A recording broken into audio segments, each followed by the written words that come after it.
l'affermissement est très important. Ce qui va faire en sorte que vous allez affronter les âmes perdues dehors, c'est parce que vous êtes devenu fort. Comment on peut définir l'affermissement? Qui peut essayer? Affermissement, du latin firmus, qui veut dire être fort ou devenir ferme. Éphésiens chapitre 4, le verset 14 à 15. L'affermissement, c'est l'effet d'affermir, de rendre quelqu'un solide, de rendre quelqu'un stable, de renforcer la connaissance d'un croyant et de lui rendre la capacité d'avoir la compréhension de la doctrine du Christ. C'est ça l'affermissement pour un chrétien.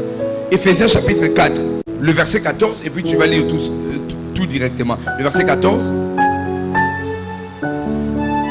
Afin que nous ne soyons plus comment?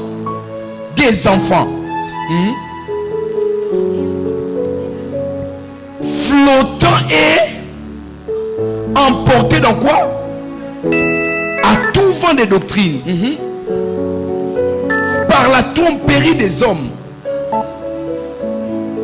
Par les ruses dans le moyen de séduction. Mais que nous professions la vérité dans la charité, dans l'amour.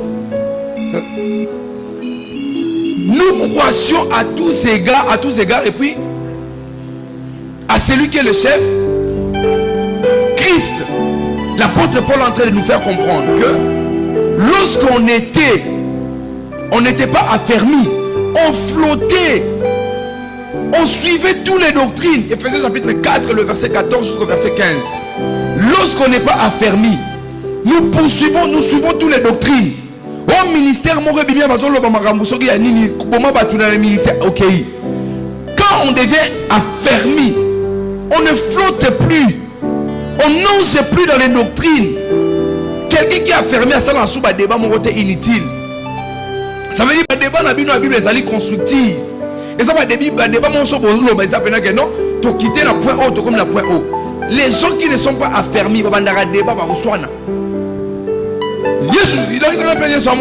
comment débat est bandit. Mais quand vous devenez affermi, vous ne flottez plus. Vous n'êtes plus emporté dans les doctrines. Vous n'êtes plus emporté parce que vous êtes devenu ferme. C'est pourquoi on a dit les buts de l'affermissement, Paul le dit, c'est pour que vous ne flottez plus dans tous les vents de doctrine. Et parmi ces vents de doctrine, qui vous a enseigné de cette manière que vous devez servir Dieu? Qui vous a dit que vous ne devez pas aimer votre prochain? C'est ça aussi, le fait de ne pas être affermi. Celui qui est affermi, la Bible déclare, il doit marcher selon comment? La charité. Les gens affermis marchent selon la charité. Écoutez, si nous voulons que l'église soit remplie, les frères ou la sœur que tu ne voyais plus, ça fait 10 ans ou ça fait 7 mois à l'église, manifeste l'amour à son égard, il reviendra. Kendo Lukae,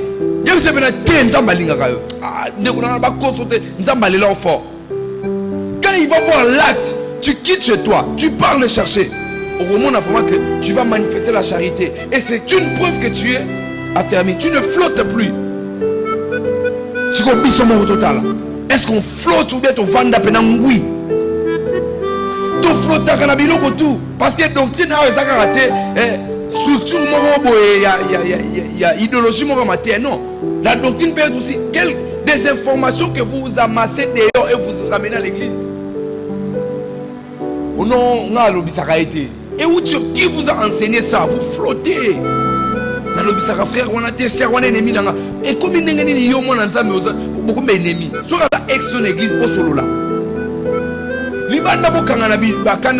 Quand vous êtes à l'église, on ne se considère plus, c'est mon ennemi.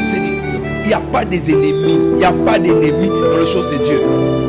Je disais quelque chose il y a longtemps. Dans le royaume de Dieu, il y a la place pour tout le monde. Quand vous voulez dans la place, Jérémie a la place, attends, on est à danger. Et ça, la place, chacun a sa place. Alors, il ne faut pas en vouloir l'autre. Ceux qui ont les gens qui ont les gens qui ceux qui ont les gens qui ont les ceux qui ont les gens qui ont les lèvres bien. Ceux qui ont les gens qui ont les Chacun de nous a la particularité. Des fois, ne flottons plus. Tous on nage. Il faut que comme ferme, il faut que vendre.